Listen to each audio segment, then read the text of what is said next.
This week in wrestling history, Chris Jericho captured ECW gold. Stone Cold Steve Austin changed wrestling forever. WWE entered the Ruthless Aggression Era. And an unknown rookie named John Cena made his debut. From June 22nd through June 28th, these are the moments that shaped wrestling history. Let's get into it. Before he became a star in WCW, before he became a champion in WWE, Chris Jericho was making a name for himself in ECW. June 22nd, 1996. Hardcore Heaven. A young Chris Jericho challenged Pitbull 2 for the ECW Television Championship. Jericho had wrestled around the world, but he was still looking for his breakthrough moment. The match was hard fought. Then, chaos erupted. Shane Douglas got involved, turning the fight into pure ECW mayhem. But the match continued, and Jericho kept fighting. In the end, Jericho scored the pinfall and captured the ECW Television Championship. The reign didn't last long, but it changed everything. Within months, WCW came calling, and Chris Jericho's rise to stardom had begun. June 23rd, 1996. King of the Ring. Steve Austin had just defeated Jake the Snake Roberts. Austin had won the tournament, but it was what happened next that changed wrestling forever. Jake had spent weeks talking about faith, quoting scripture, and thanking God. Austin grabbed the microphone, looked directly at Roberts, and delivered the words that would define a generation. You talk about your Psalms, talk about John 3:16, Austin 3:16 says I just whipped your ass. The crowd erupted.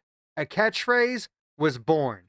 The t-shirts sold millions, and Stone Cold Steve Austin was on his way to becoming the biggest star in wrestling history. June 24th, 2002, Monday Night Raw. Vince McMahon walked to the ring. Waiting for him was the entire Raw roster. The Attitude Era was fading. Ratings were slipping, and WWE had lost its direction. Vince looked at the locker room, and he issued a challenge. WWE needed something new, something stronger, something he called Ruthless Aggression. Any superstar willing to embrace it would have an opportunity. Anyone who wouldn't would be left behind. With those two words, Vince McMahon drew a line in the sand, and WWE entered a brand new era. Vince McMahon thought Madison Square Garden was untouchable. June 25th, 2001, Monday Night Raw. Standing in the middle of the garden, Vince made a promise. No WCW wrestler would set foot in Madison Square Garden. Not that night, not ever. But WCW had other plans. Throughout the night, Shane McMahon and Booker T taunted WWF from WWF New York, calling out Stone Cold Steve Austin, promising an invasion. Then came the final moments. Vince stood in the ring, certain he had won. Then Shane McMahon appeared, and Booker T struck. The WCW champion blindsided Vince from behind, beating down the chairman of WWF inside Madison Square Garden. As Booker and Shane escaped through the crowd, one thing was clear. The invasion had become a war. June 26th, 2000, Monday Night Raw. The Rock was WWF champion once again. Shawn Michaels returned to make an announcement. Triple H was certain he knew what was coming, a title shot. Instead, Shawn introduced the new WWF Commissioner, Mick Foley. The crowd erupted. Just months after retiring, Foley was back, and now he was running the WWF. Triple H was furious. Kurt Angle demanded a title opportunity, so Commissioner Foley made his first major decision.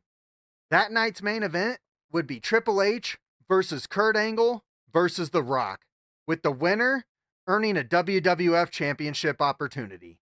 Mick Foley was back, and the McMahon-Helmsley era had a new problem. June 27th, 2002, SmackDown. Kurt Angle stood in the ring, boasting about his accomplishments. Then he issued an open challenge. He wanted to see who had the courage to step up. A new theme hit, and an unknown rookie walked onto the stage. John Cena. Angle looked at him and asked one question. What is the one quality that you possess? Cena didn't hesitate. Ruthless aggression. Then he slapped Kurt Angle across the face. The match lasted less than 5 minutes, but Cena pushed Angle to the limits. And although he lost, he had made an impression. That night, WWE fans met John Cena for the very first time, and a future legend had arrived. June 28th, 1998. King of the Ring. Mankind, The Undertaker. Hell in a Cell. The match didn't start in the ring. It started on top of the 16-foot cage. Then it happened. The Undertaker threw Mankind off the cell. Mick Foley crashed through the announce table below. The crowd was horrified. Commentator Jim Ross screamed, "As God is my witness, he is broken in half." But somehow, Foley got back up and climbed the cell again. Moments later, The Undertaker chokeslammed Mankind. The roof gave way, and Foley crashed through the cage into the ring below. For a moment, everyone feared the worst. Instead, he somehow finished the match, and wrestling history was made. And that's this week in wrestling history. From the birth of Austin 316, to the arrival of John Cena, to Mick Foley surviving Hell in a Cell. This week helped shape the future of professional wrestling. Let me know which story was your favorite, and subscribe for more wrestling history every day.